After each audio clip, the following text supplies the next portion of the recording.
Hello everyone. मेरा नाम है देव और ये वीडियो मैं उन लोगों के लिए बना रहा हूँ जो CGL 2024 में सिलेक्टेड हैं। मुझे भी इस बार मिनिस्ट्री ऑफ कम्युनिकेशन में PSA की पोस्ट मिली है। सिलेक्शन लेने के बाद भी इतनी सारी चीज़ें फेस करनी पड़ेंगी, ये कभी सोचा भी नहीं था। इतनी मेहनत करने के बाद आप सिलेक्ट होते हो और कोई आपसे अगर कहे कि आप तो अनडिजर्विंग हो, आपने तो मेहनत ही नहीं की, या आप तो तुक्के में सिलेक्ट हो गए हो, तो कितना बुरा लगता है। ऐसा ही माहौल अभी हर जगह बना दिया गया है। आप इंटरनेट पर जाएंगे तो वहाँ पर भी सब कुछ ऐसा ही चल रहा है। अगर आप आसपास किसी व्यक्ति से मिलेंगे जिसको थोड़ी भी इन चीज़ों के बारे में जानकारी होगी, तो वो आपसे यही कहेगा, आपकी तो किस्मत अच्छी थी कि आपका सिलेक्शन हो गया, आपका तो तुक्के में सिलेक्शन हो गया। जब ये सारी चीज़ें आपसे कोई बोलता है तो बहुत बुरा लगता है। सालों साल मेहनत करने के बाद भी जब आप सिलेक्ट होते हो और उसके बाद भी आप उसको सेलिब्रेट ना कर पाओ, तो इससे बुरी बात क्या होगी। SSC का जो पूरा एग्ज़ाम प्रोसेस है उसमें कई लोगों को लॉस हुआ है। जिनका सिलेक्शन नहीं हुआ उनको भी, और जिनका सिलेक्शन हो गया उनको भी। मेरी शिफ्ट में 9 क्वेश्चंस को इन्होंने बोनस किया है, उसमें से मेरे 8 क्वेश्चन पहले से सही थे, तो उसका मुझे क्या बेनिफिट मिला।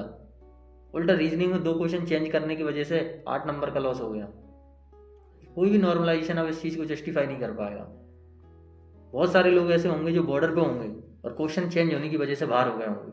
डेफिनेटली उनके साथ गलत हुआ है, लेकिन क्या जिन लोगों का सिलेक्शन हो गया वो सारे गलत हैं?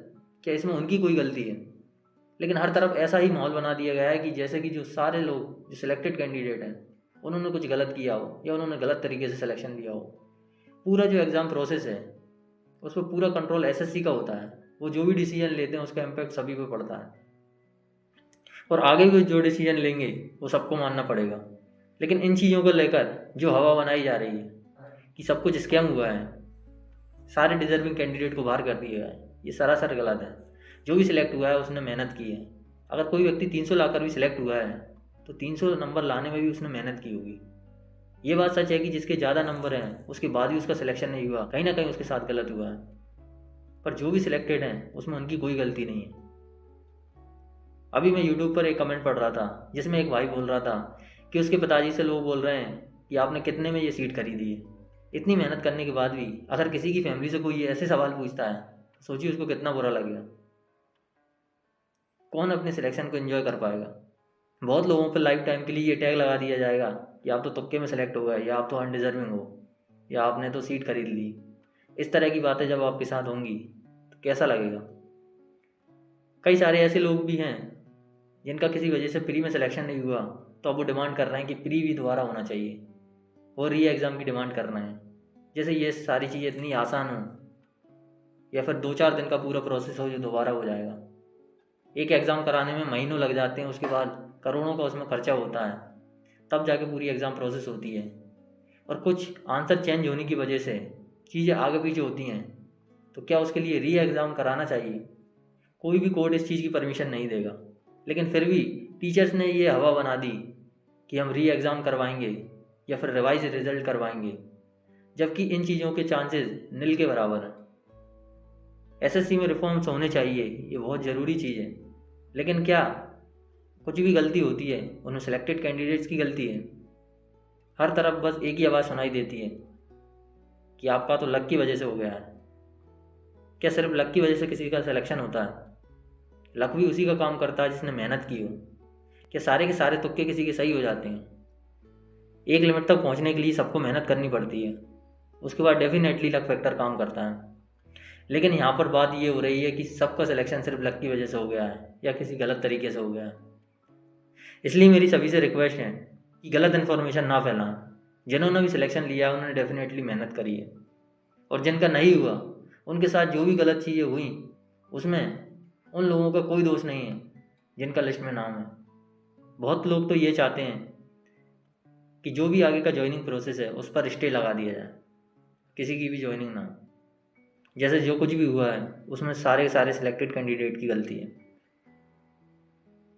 तो मेरी सभी से रिक्वेस्ट है कि किसी भी तरह की मिस इन्फॉर्मेशन ना फैलाएं।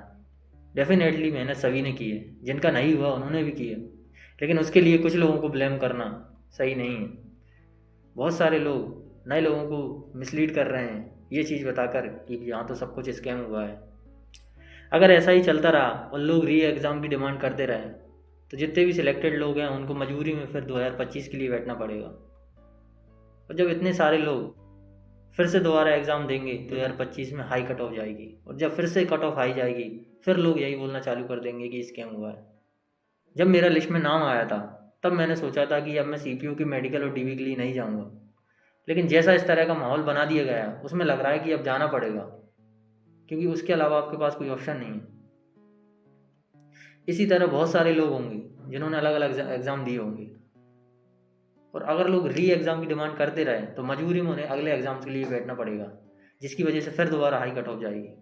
तो मेरी उन सभी लोगों से यही रिक्वेस्ट है जो मिसगाइड होकर री एग्ज़ाम की डिमांड कर रहे हैं कि आगे अपनी पढ़ाई पर ध्यान दें, नहीं तो अगली बार फिर से उन लोगों को प्रॉब्लम होगी।